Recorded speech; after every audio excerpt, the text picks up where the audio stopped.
loves. Okie dokie, today for our maths lesson we are going to start off by looking at dividing a 3-digit number by a 2-digit number. Now if you remember, when we do this there is the short method we could use. However, if the number is above our 12 times tables, then I would recommend using the longer method of division, which involves us writing our key facts. Okay, now we still need to do this quite quickly and effectively to get the right answer. So we need to look at the multiples of 16. So we need to look at 1 lot of, 2 lots of, 5 lots of, 10 lots of, maybe we might need 20 lots of, and then we'll see as we go if we need any more. So 1 lot of 16 is 16. 2 lots, you would just double it, is 32. Let's leave 5 lots and do 10 lots. Well, if 1 lot is 16, then 10 lots must be 160. And then for 5 lots of 16, you can just halve the 160, which will give us 80. Then for 20 lots, well, 2 lots is 32, so 20 lots is 320. Now let's have a look. The number's 872. Will we need 50 lots? Well, 5 lots is 80, 50 lots must be 800. So we will need 50 lots. There, okay. So now, what can I take away from 872? How many lots of 16? Yeah, good, 50 lots of 16. I could take away 800. So 2, 7 tens, and no hundreds left. And don't forget, in brackets we need to write how many lots of 16 that is, and that was 50 lots that we took away. Okay, then from 72, what could I take away here? Could I take away 80? No, I can only take away 32. So I'm going to take away 32 lots, which in brackets is 2 lots of 16. Okay, so 2 take away 2, 7 tens take away 3 tens gives me 4 tens, and I have no units anyway. From 40 now, what can I take away? Can't take away 80, I can take away 32. Okay, so I'm going to take away another 2 lots of 16. 0 minus 2 I can't do, so I must exchange from here. That becomes 3 tens, and this now becomes 10. 10 minus 2 and 3 tens minus 3 tens is 0. So I'm only left with 8. Can I take anything away from 8? No. Therefore, my answer is, how many lots of 16 have I taken away? 50, 52, 54. And don't forget how many remainders I have. 8. Remainder 8. Okay. My year 6s, can you interpret that please as a fraction and then convert it to a decimal point? Which I know some of you will be able to do. It's 8 out of 16. So 8 sixteenths, which when you simplify becomes a half. Good. And then from a half, what's that as a decimal? 0.5. Well done. So you will have the answer 54.5. Year 5s, I expect you to put it as remainders, and that's absolutely fine. Okay.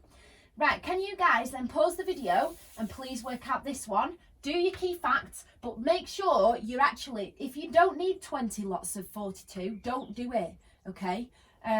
Because it can't, there's no point in it being bigger than that number. All right, off you go.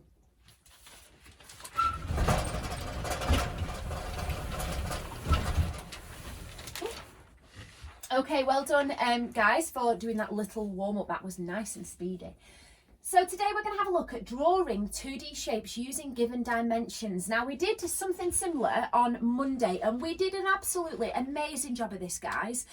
You all did use the properties that I gave you, not dimensions. So for example, I said, oh, it's a shape that's got 4 corners, and it has 1 corner that might be a right angle and 2 sets of parallel lines, for example. So those are the properties of the 2-dimensional shape. Today we're going to have a look at the dimensions of it. So that means the angles and the length of the sides. Now I'm aware that a lot of you will not have a protractor at home, and therefore if we were doing this in school, I would ask you to measure the size of the angle, and for example it would have to have an angle that was 30 degrees.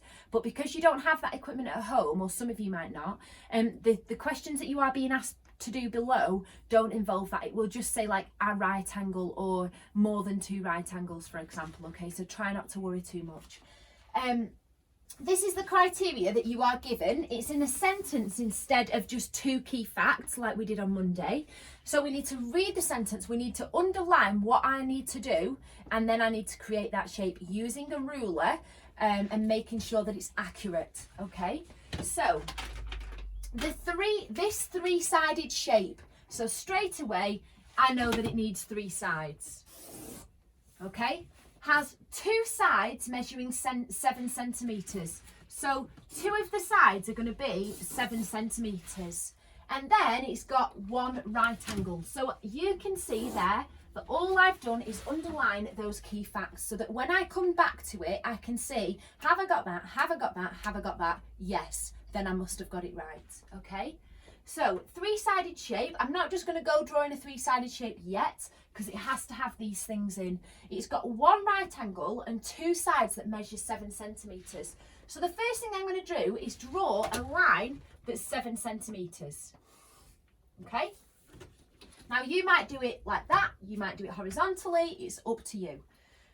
It's got 1 right angle, so I'm going to make it have a right angle now. And don't forget, a right angle is like a perfect L.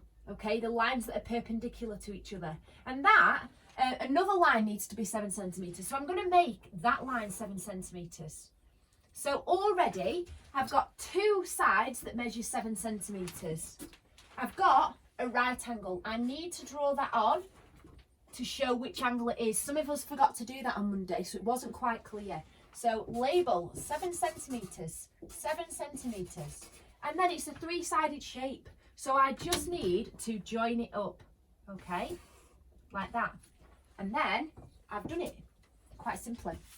The one thing I want to remind you of is some of these might say this shape has at least 5 sides. Therefore, you might decide to draw a shape that's got 9 sides. You might decide to draw an octagon or a hexagon or anything, as long as it's got at least 5 sides, okay? It might say it has at least 2 right angles. So therefore, you might draw a shape that's got 3 right angles or 4 right angles.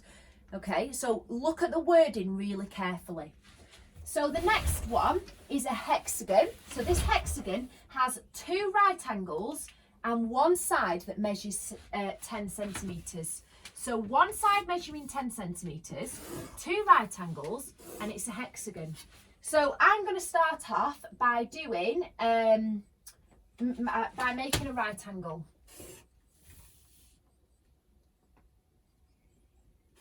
Okay, so that's 1 right angle. I need another right angle, so I'm going to do it up from here, like that. Remember, yours might look very different, but it doesn't mean it's wrong, because you could have lots of different shapes that still have that, okay? Then we've got a hexagon, so I've got 1, 2, 3 sides. I can't just join that up. I also need a side that measures 10 centimetres. So I'm going to draw a line here that's 10 centimetres. And I'm going to label it 10 centimetres. Okay?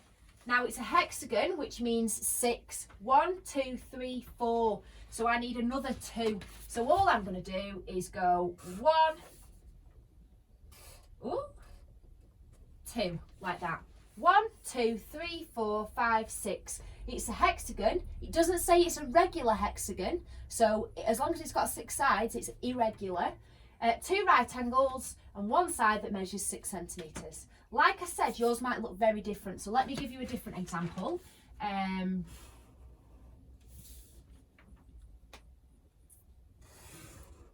So that's one of my right angles. This is another one of my right angles. I'm going to do the side that measures 10 centimetres. Like that. 1, 2, 3, 4. So now it just needs another 5, 6. There we go. That's a regular, irregular hexagon. It's got 2 right angles. This was the side that measured 10 centimetres. So I'm going to label it, and that's it. Okay. It's quite a nice bit of learning today, so I really hope you enjoy it, and I look forward to seeing how quirky and different these shapes can be. All right, good luck and off you go.